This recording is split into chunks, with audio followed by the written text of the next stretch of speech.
Nawala na ng bilib at respeto ang taong bayan sa Senado dahil sa lumalalim na galit at pagkadismaya sa sunod-sunod na kontrobersya, pag-walkout at gulo sa liderato nitong mga nakaraang araw at linggo. Sabi ng ilang mga mamamayan ng Cotabato, nakakadismaya dahil ang mga mambabatas ay nakatuon lamang sa political maneuvers, palitan ng pwesto at usapin ng impeachment o balasahan sa Senado sa halip na harapin ang totoong isyu ng bansa. Pahayag ng publiko na may dati ng nakatagong konflik o alitan ang mga mambabatas, kaya sa halip na sila ay magdala ng kapayapaan at kaayusan sa loob pa mismo ng Senado, sila pa ang nangunguna sa gulo. Ang mas kailangang tutukan ngayon kung papaano mapababa ang presyo ng bigas at ang presyo ng langis at kung paano masusolusyonan ang kumakalam na sikmura ng pamilyang Pilipino, lalo't lahat ng mga bilihin ay nagmamahal. Dapat di na maging patas, harapin ang katotohanan at huwag na magkampihan sa kulay pula o puti dahil dapat ang tunay na prioridad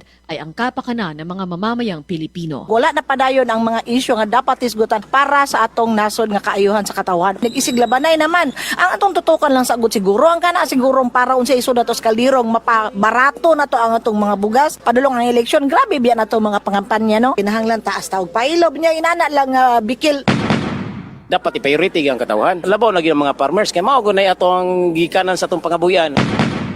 Ang ginagawa nila, pinag-aaway-away nila ang mga taong bayan. Merong sa pula, merong sa puti. Mag-usap-usap, ayusin ang problema kasi ang taong bayan ang naiipit.